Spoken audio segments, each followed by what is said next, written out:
After a woman's remains were found in a tree, a question emerged. Who put Bella in the witch elm? To this day, over 80 years later, no one seems to know the answer. On April 18, 1943, four teenage boys from Birmingham were trespassing on private property in Hagley Wood. The boys were hoping to find bird nests with eggs to help put food on the table for their families, and as they wandered, searching the trees for any sign of eggs, one of the boys, Bob, decided to climb a large witch elm. Once he reached the top, he looked down into the hollow of the tree and spotted something white, and at first he thought it was an egg. But as he looked closer, what he found was a human skull with a small patch of flesh and some hair still attached to it. What was supposed to be this quick in and out hunt for food had just turned into something darker. They were trespassing on the property, and now they'd stumbled upon a human skull in the hollow of a tree. And the boys were terrified that if they told anyone about what they'd found, they'd get in trouble for being on the property in the first place. So without a second thought, they promised to keep the discovery a secret and put the skull back where they found it. However, it didn't take long for one of the boys to feel uneasy about the situation and confess to his father about what they had found while trespassing in those woods. The father contacted the police, who then asked one of the boys to show them where they had found the skull. When the police arrived, they not only found the skull, but they also found other human remains. They discovered pieces of women's clothing, a pair of shoes, and a fake gold wedding ring. They also found the remnants of a hand some distance from the tree, likely scattered by animal activity. Now, the skull itself was probably the biggest piece of evidence because, like I said, it still had some flesh attached along with brown hair, and most of her teeth were intact minus a few. She also had a very distinctive dental pattern. Her front two teeth overlapped. The remains were sent for forensic examination by pathologist Dr. James Webster. He confirmed the bones belonged to a woman likely around the age 35 years old and about 5 feet tall. She had died at least 18 months before her remains were discovered, and she may have had a child at some point in her life, although this was never proven. One tooth appeared as though it had been pulled by a dentist. Dr. Webster also found that a piece of her peach-colored taffeta, a piece of cloth that was found with her remains,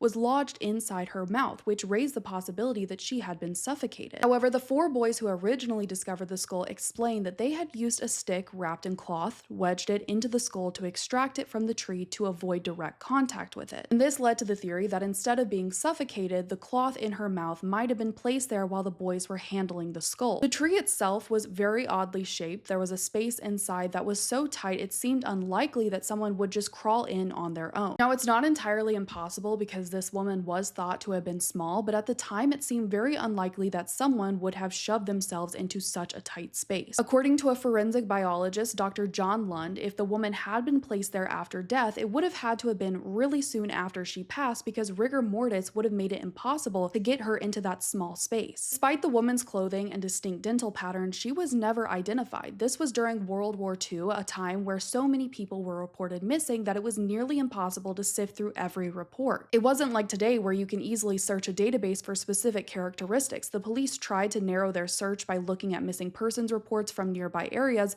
but none matched her description. Even more frustrating, no dentist recognized the set of teeth or the extraction. The case went cold, but months later, reports began trickling in that someone had been scrawling graffiti on buildings and walls throughout the West Midlands. The messages read, "Who put Lubella down the witch elm?" and the next one said, "Who put Bella down the witch elm? Hagley Woods." This was the first major break in the case. The police believed the same person had written both messages and that they had finally uncovered the woman's name, Bella. But again, this lead quickly went cold when no one came forward with any solid information. And the messages didn't stop there. Similar graffiti continued to pop up asking who put Bella or Lubella in the witch elm. Police eventually tracked down a man they believed was behind at least some of the graffiti, but they determined he had nothing to do with the case, ultimately wasting time and resources, and they weren't for sure if Bella was even her real name. The last message appeared on the side of a 200-year-old obelisk in Birmingham in August 1999, over 50 years after her remains were discovered. Theories surrounding Bella's case, for instance, some speculated that she might have been a part of human sacrifice, or even that she was trapped in the tree by a coven of witches who supposedly lived in Hagley Wood. This theory stemmed from an old legend about trapping a witch's spirit inside of a hollow tree. Some even believe that Bella's hand, which was found away from her body, had been severed as part of a ritual. However, this idea was later disputed. About a decade after the remains were discovered, a journalist began publishing a series of articles about the case. In response, a woman who identified herself as Anna wrote to him. She claimed that the person responsible for Bella being put in the witch elm had died in 1942, driven insane by guilt. Anna explained that Bella was Dutch and had entered the country illegally in 1941. She also stated stated that Bella's death had nothing to do with witchcraft. However, Anna refused to reveal any more details, and her letters were forwarded to local authorities who urged anyone who knew more about Anna or her account to come forward with information. Eventually, a woman named Una Hainsworth came forward with a claim that just added to the mystery of the entire case. She stated that she was the Anna mentioned in the newspapers, and that her husband, Jack Mossop, who had been a Royal Air Force pilot, had been caught up in a German spy ring, and according to Una, Jack had been working with a woman who was a spy trying to obtain intelligence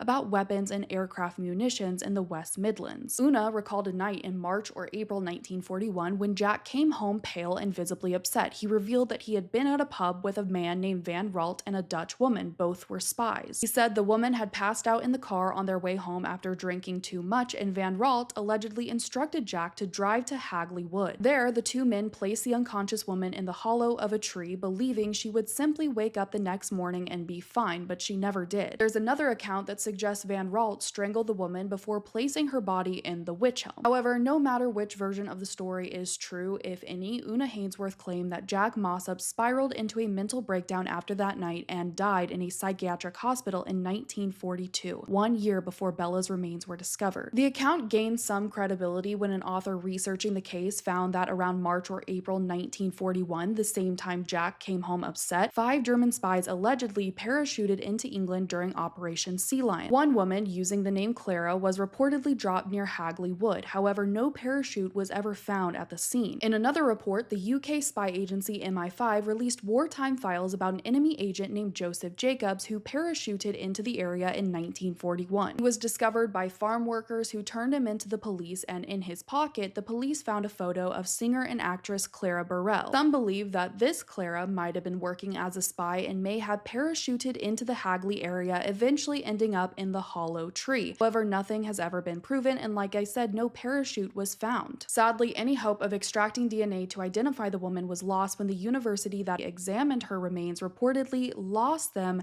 and no one knows what happened to the remains. They simply disappeared. 2014, the BBC asked researchers from Queen Mary University if statistical reasoning could help solve the case, and they developed a model that concluded it was 99% likely that Bella's death was caused by criminal actions. The model also indicated with 97% certainty that Bella was not British. It was 33% likely that Jack Mossop was involved in her death, and there were other possibilities, including that she could have been a spy or even a sex worker. In 2018, an expert recreated Bella's features in an attempt to put a name to the face, but unfortunately nothing ever came from that effort. And to this day, over 80 years later, no one knows who put Bella in the witch elm. This is one of those cases where every theory brings more questions than it does answers. I'm interested to hear all of your thoughts about this case. Let me know in the comments. So let me know what other cases you would like to see me cover, and I look forward to seeing you in another video.